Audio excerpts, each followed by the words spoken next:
Hello students, welcome to the channel get counsellor. आज हम बात करने वाले हैं एक इम्पॉर्टेंट अपडेट की।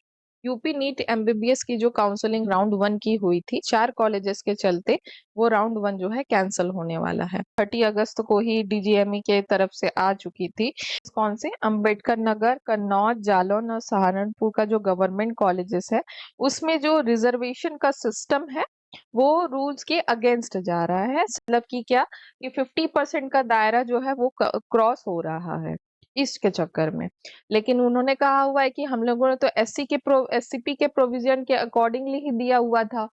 तो फिर एससीपी के प्रोविजन का जो है वो उन्होंने ये कहा है कि आप जो है रूल में चेंज नहीं कर सकते, रिजर्वेशन चेंज सिस्टम में कोई चेंज नहीं कर सकते। भले ही आप फंडिंग वगैरह गवर्नमेंट कॉलेजेस की कितनी क्या फंडिंग है, ये सारी चीजें आप जो है प्रोवाइड करवा सकते हो इन चारों कॉलेजेस में, लेकिन आप जो है रिजर्वेशन सिस्टम के साथ कोई छेड़छाड़ नहीं कर सकते। इंदिरा साहानी का जो मंडल केस जो 1992 में जो है सेंट्रल की तरफ से आया हुआ था, ओबीसीज के लिए, एससी एसटी के लिए जो है रिजर्वेशन का सिस्टम का जो थ्रेशोल्ड कह सकते हैं, लिमिट कह सकते हैं, ये उसी टाइप डिसाइड हो गया था। इस रूल को जो है वो उल्लंघन करता हुआ दिखाई दे रहा है, डिक्लाइन हो रहा है।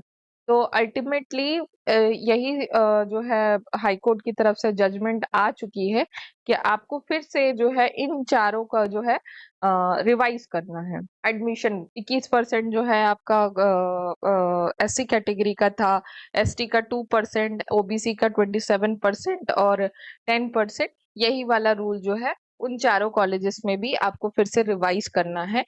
ये जो एससीपी का जो रूल है उसको जो है सीधे सीधे खारिज कर दिया गया है। इम्पैक्ट यही होगा कि आपके जो है राउंड 1 सिर्फ चारों कॉलेजेस की ही काउंसलिंग होगी और इसी में चॉइस फिलिंग होगी, और बाकी लोगों को जो अलॉटमेंट है वो वैसा ही रहेगा। इससे ऐसा नहीं होगा, हो सकता ये इम्प्रैक्टिकल है। पूरे कट ऑफ जो है पूरा 85% सीट्स के लिए जो है जितने लोगों ने अप्लाई किया था, चॉइसेस की थी, उसका ह्यूज इम्पैक्ट। इससे क्या होगा कि जो मतलब कि इस रूल की वजह से जिनको कॉलेज जो है नीचे के मिले हुए हैं, एएमसीज ऑटोनॉमस मिले हैं, तो उनको भी इसका फायदा जो है नहीं मिल पाएगा। तो इम्पैक्ट होगा कि कॉलेज अपग्रेडेशन वाला जो सिस्टम है ये आपको जरूरी हो जाता है।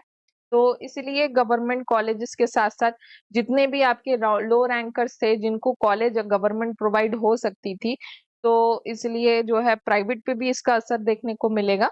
तो कट ऑफ अगर देखना चाहते हैं तो कट ऑफ आपका यही है कि राउंड 2024 का फिर से आपको ध्यान में रखना पड़ेगा कि 23,000 समथिंग आपकी राउंड 1 में गई थी, और इस बार जो है 31,000 पे जो है पॉजिटिव शिफ्ट देखने को मिली थी। ईडब्ल्यूएस कैटेगरी का 24,981 था, 31,194 में ये क्लोज हुआ। एससी कैटेगरी से 1,74,000 था, जो कि इस बार 1,85,000 पर जो है क्लोज हुआ था। ह्यूज इम्पैक्ट है, नेगेटिव शिफ्ट इसको देखने को मिलेगी, और एसटी कैटेगरी में भी इसका इफेक्ट पूरी पूरी तरीके से देखने को मिल सकता है। तो इसी तरीके से जो है फिर से राउंड 1 के लिए प्रिपेयर होना है सारे स्टूडेंट्स को। आई होप सबको जो है कॉलेज अलाउड हो गया होगा, सारी चीजें माइंड मेकअप हो चुकी होंगी। फिर से ये सारी चीजें जो है पुरानी रूल्स के अकॉर्डिंगली अगेंस्ट जा करके बहुत नुकसान हो रहा है स्टूडेंट्स का।